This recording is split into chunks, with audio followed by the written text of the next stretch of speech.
Cours de physique-chimie. Première spécialité, chapitre Nommer les molécules organiques. Partie Constitution et transformation de la matière.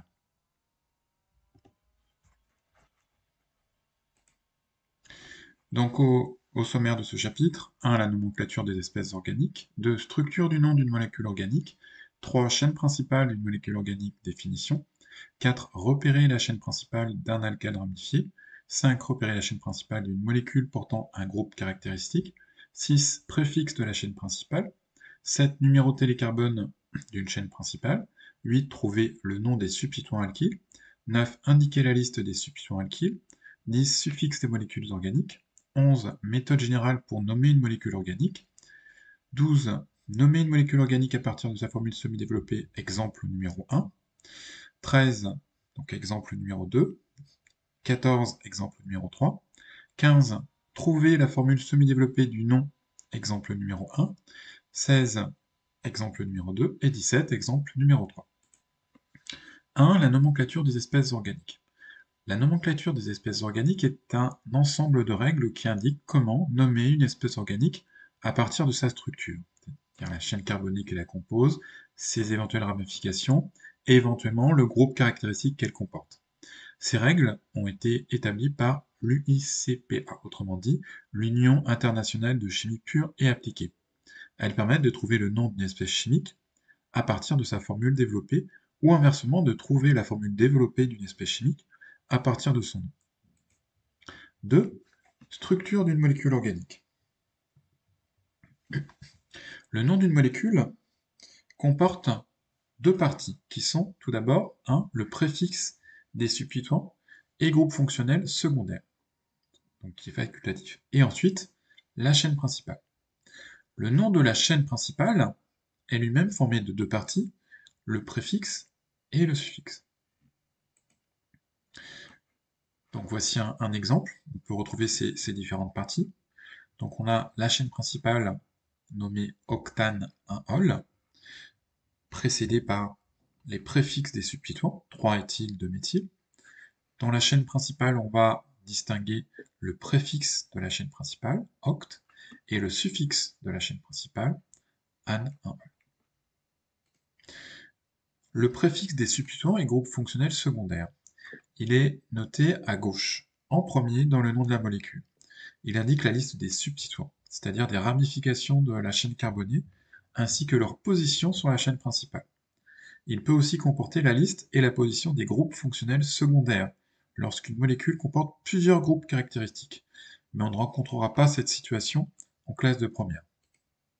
Remarque, les molécules à chaîne carbonée linéaire ne possèdent pas de ramification, et par conséquent leur nom ne comporte pas de préfixe.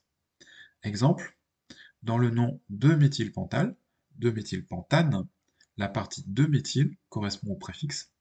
Il indique que le carbone numéro 2 de la chaîne principale porte un substituant méthyle.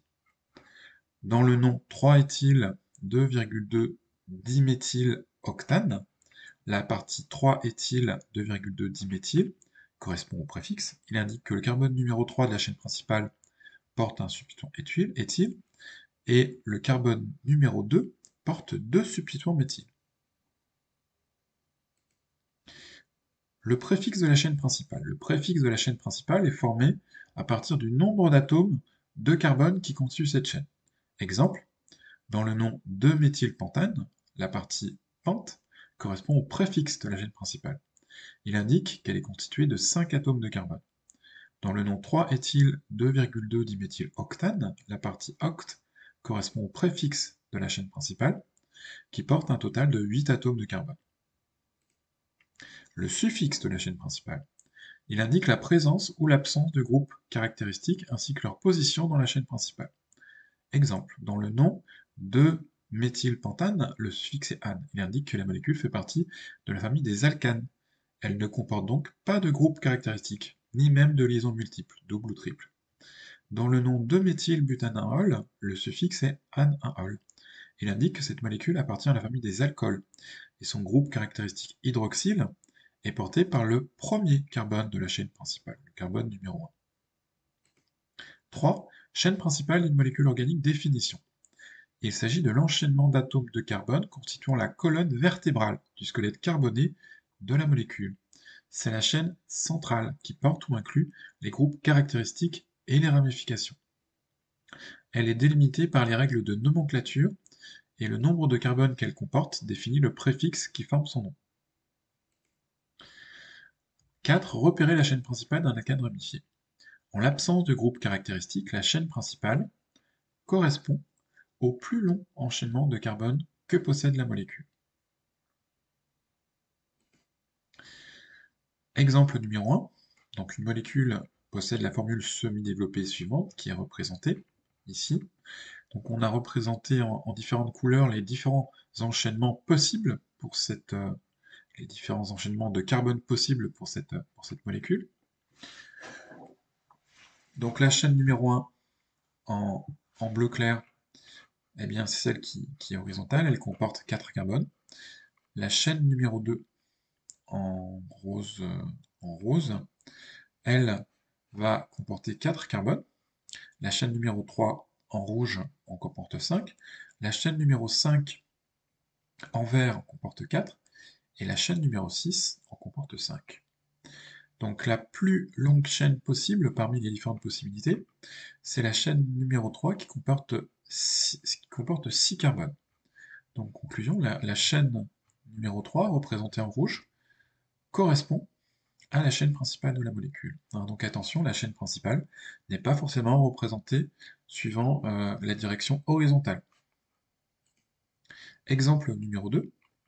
Une formule possède la formule semi-développée suivante. Donc même principe, on a représenté en différentes couleurs les différentes successions possibles d'atomes de carbone qu'on peut trouver. Donc la chaîne numéro 1 va comporter 5 carbones, donc elle est en bleu clair. La chaîne numéro 2 en violet en comporte 4. La numéro 3 en rouge comporte 8. La numéro 4 en bleu foncé en comporte 7. La numéro 5 en vert en comporte 9. Et la chaîne numéro 6 en comporte 4. Donc conclusion, le plus long enchaînement de carbone ici, eh bien, correspond à la chaîne numéro 5, 9 carbone. C'est elle qui va correspondre à la chaîne principale de cette molécule. 5. Repérer la chaîne principale d'une molécule portant un groupe caractéristique. Lorsqu'une molécule organique possède un groupe caractéristique, alors ce groupe, ou le carbone auquel il est lié, doit toujours faire partie de la chaîne principale. Et dans ce cas, on définit la chaîne principale de la manière suivante. La chaîne principale est le plus long enchaînement de carbone, incluant le groupe caractéristique ou le carbone qui le porte. Remarque, dans le cas d'un groupe caractéristique carbonyle ou carboxyle, le carbone du groupe est inclus dans la chaîne principale. Dans le cas d'un groupe caractéristique hydroxyle, alors le carbone qui porte ce groupe fait partie de la chaîne principale. 6. Préfixe de la chaîne principale. Le préfixe associé à une chaîne principale dépend du nombre d'atomes de carbone qu'elle comporte. Exemple, le préfixe d'une chaîne principale comportant un seul carbone est toujours met. Une chaîne principale avec 2 atomes de carbone est associée au préfixe et. En classe de première, il est important de connaître par cœur au moins les 10 premiers préfixes. Donc voici la liste de nos préfixes. Si la chaîne principale comporte un carbone, le préfixe sera met. On retrouve par exemple dans méthane ou méthanol.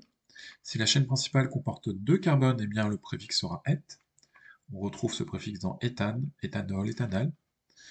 Avec 3 carbones, on utilisera le préfixe prop. Exemple propane, propanol, propanal.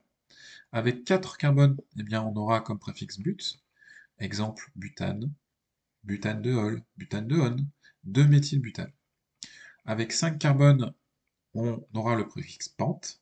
Exemple pentane, pentanal, pentanal, pentane de on, 3-méthylpentanal. Ensuite, avec 6 carbones, on aura le préfixe ex. Exemple acide hexanoïque, hexane par exemple, hexanol, hexane 1-ol. Avec 7 carbones, eh bien, on utilisera le préfixe hept, heptane, heptane 3-on, 3-éthylheptanol, etc. Avec 8 carbones, on aura comme préfixe oct, exemple octane, 2,3 diméthyloctane, octanol. Avec 9 carbones, on aura comme préfixe non, exemple nonane, nonane 1,2-diol, acide nonanoïque. Avec dicarbones, eh bien, ce sera le préfixe des, exemple, ou dec, décane, décane 4-ol, 4 propyldécane, etc. Avec 11 carbones, eh bien, on aura le préfixe indec, indécane, indécane 3-ol, indécane 2-ol, par exemple. Avec 12 carbones, on aura comme préfixe dodec, dodécane, dodécane 3, dodécane 4-ol, 3-éthyl, 2-méthyl, dodécane. 7. Numéroter les carbones d'une chaîne principale. Il est nécessaire de numéroter les atomes de carbone qui constituent la chaîne principale afin de pouvoir indiquer la localisation des substituants liés à cette chaîne. La numérotation débute toujours par l'une des extrémités. Le carbone numéro 1 est toujours situé à l'un des bouts de la chaîne principale. Les autres carbones sont ensuite numérotés dans l'ordre à partir du carbone numéro 1. Le carbone de la chaîne principale lié au carbone numéro 1 correspond au numéro 2. Le carbone de la chaîne principale lié au carbone numéro 2 correspond au numéro 3, et ainsi de suite, jusqu'au dernier carbone. Quelle est l'extrémité de la chaîne principale qui porte le carbone numéro 1? Alors, règle numéro 1, dans une molécule ramifiée mais ne comportant aucun groupe caractéristique, le carbone numéro 1 est choisi de manière à obtenir les numéros les plus petits possibles pour indiquer la position des substituants. Règle numéro 2, dans une molécule possédant un groupe caractéristique, le carbone de ce groupe, ou le carbone de la chaîne principale lié à ce groupe, doit posséder le plus petit numéro possible. En d'autres termes, le carbone numéro 1 de la chaîne principale est toujours celui qui est le plus proche du groupe caractéristique. 8. Trouver le nom des substituants alkyles. Le nom d'un substituant alkyle est formé d'un préfixe et d'un suffixe. Les préfixes utilisés pour les substituants alkyles sont les mêmes que ceux de la chaîne principale. Met pour une chaîne alkyle à 1 carbone, et pour une chaîne alkyle à 2 carbones, etc. Le suffixe d'un alkyle est toujours il, YLE. Mais lorsqu'il figure en tant que substituant dans le nom d'une molécule organique, on enlève le E final, et son suffixe devient alors il, YL. Voici la liste des alkyles linéaires possédant jusqu'à 8 carbones. En pratique, il est rare que les alkyles rencontrés en classe de première possèdent plus de 4 carbones. Donc un alkyle à 1 carbone sera nommé méthyle, un alkyle à 2 carbones éthyle, à 3 carbones propyle, à 4 carbones butyle, à 5 carbones pentyle, à 6 carbones hexyle, à 7 carbones heptyle, à 8 carbones oxyle. Donc exemple, dans la molécule suivante, donc on a la chaîne principale qui est représentée de manière horizontale, et on repère deux groupes alkyles, le groupe CH3 et le groupe CH2CH3.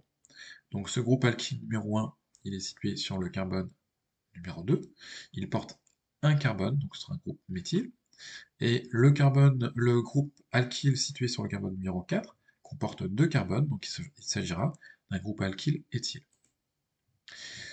9. Indiquer la liste des substituants alkyles. Donc la liste des substituants alkyles forme le préfixe du nom de la molécule organique. Dans cette liste, comme on l'a déjà indiqué, le nom des substituants est indiqué sans le E final. Donc méthyle devient méthyle sans E, éthyle devient éthyle sans E, propyle devient propyle sans E, etc. Le nom du substituant est précédé du numéro du carbone de la chaîne principale par lequel il est porté. Le numéro et le nom de l'alkyle sont séparés par un tiret moyen, et non pas un tiret bas. Exemple, un substituant méthyle porté par le carbone numéro 3 est noté 3-méthyle. Un substituant éthyle porté par le carbone numéro 4 est noté 4-éthyle.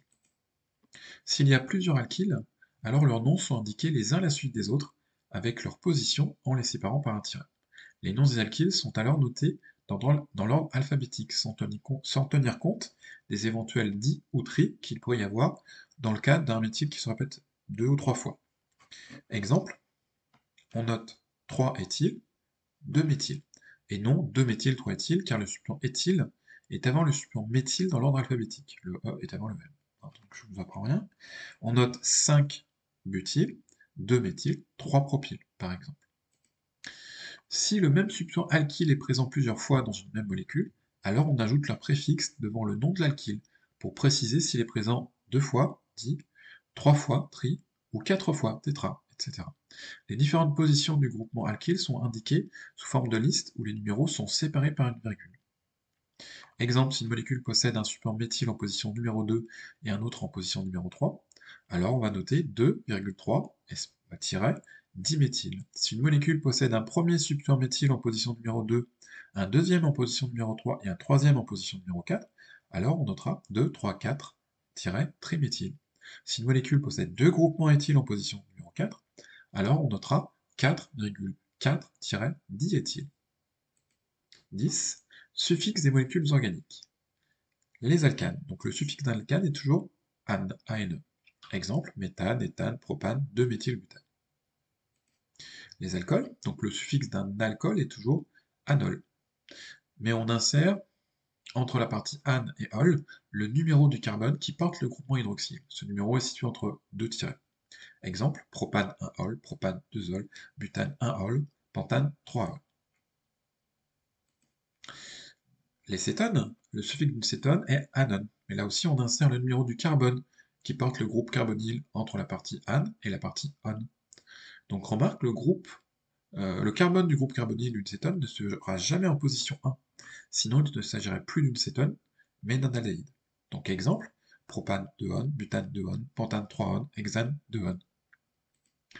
Les aldéhydes, le suffixe d'un aldéhyde est toujours anal. On ne précise pas la position du groupe carbonyle, car dans un aldéhyde, ce dernier est toujours en bout de chaîne carbonée, et son carbone est donc toujours le numéro 1. Exemple, éthanal, propanal, butanal, pentanal. Les acides carboxyliques. Le suffixe d'un acide carboxylique est anoïque. On ajoute le mot acide en premier. La position du groupe carboxylique n'est pas précisée puisqu'il est nécessairement en position numéro 1. Donc exemple, acide éthanoïque, acide propanoïque, acide butanoïque, acide pentanoïque. 11. Méthode générale pour nommer une molécule organique. Donc étape numéro 1, vérifier si la molécule possède un groupe caractéristique. Étape numéro 2, repérer la chaîne principale de la molécule. Si la molécule n'a pas de groupe caractéristique, alors elle correspond au plus long enchaînement de carbone. Si la molécule comporte un groupe caractéristique, alors elle correspond au plus long enchaînement de carbone, incluant ou portant ce groupe. Étape numéro 3, numéroter la chaîne principale. Si la molécule comporte un groupe caractéristique, alors le premier carbone de la chaîne est situé à l'extrémité la plus proche de ce groupe. Si la molécule ne comporte pas de groupe caractéristique, alors on choisit le carbone de l'extrémité qui permet d'obtenir les plus petits numéros pour la position des substituants alkyles. Étape numéro 4, former le nom de la chaîne principale. On va voir les explications dans les paragraphes précédents. Le préfixe est formé en fonction du nombre de carbone dans la chaîne principale. Donc 1 pour met, 2 pour et, 3 pour prop, etc. Le suffixe dépend du groupe caractéristique et de sa position dans la chaîne principale. Donc on aura un préfixe an, ol, on, etc. avec la position éventuelle du groupement. Étape numéro 5, établir la liste des substituants alkyles et repérer leur position de manière à former la première partie du nom de la molécule. 12. Nommer une molécule à partir de sa formule semi-développée. Premier exemple. Donc on a la molécule suivante, on a sa formule semi-développée, CH3, CH2, CH2, CH2, CH2, CH3.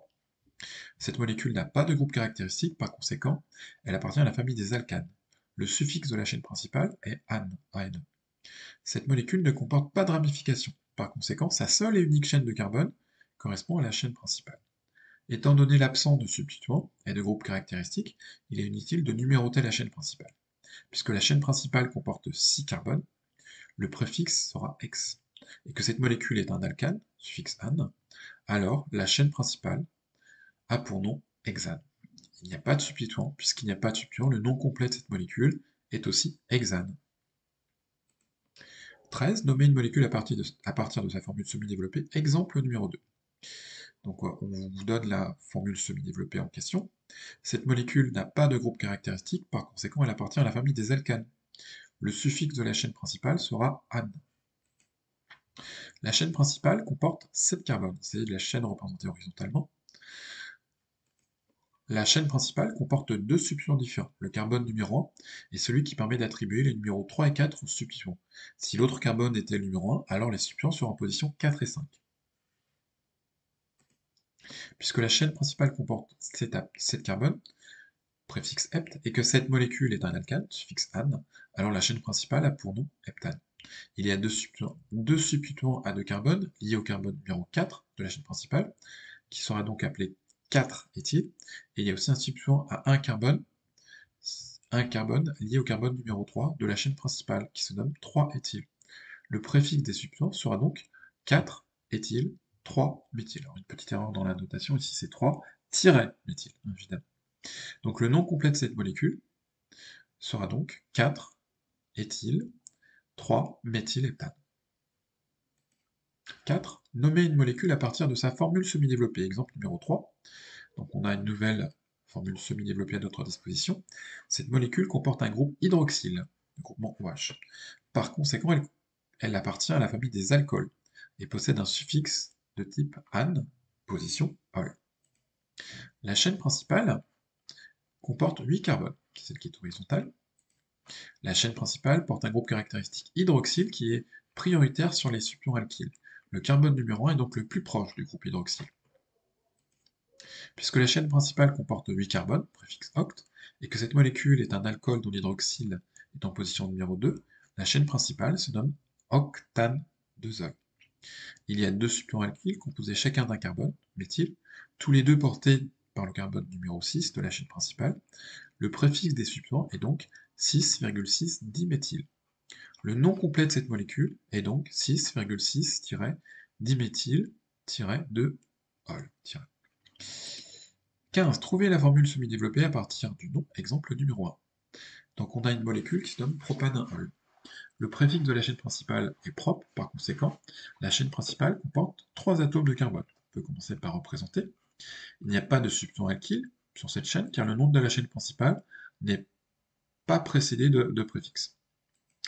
Le suffixe en anaol indique la présence d'un groupe hydroxyle porté par le premier carbone de la chaîne principale. Donc on peut le rajouter.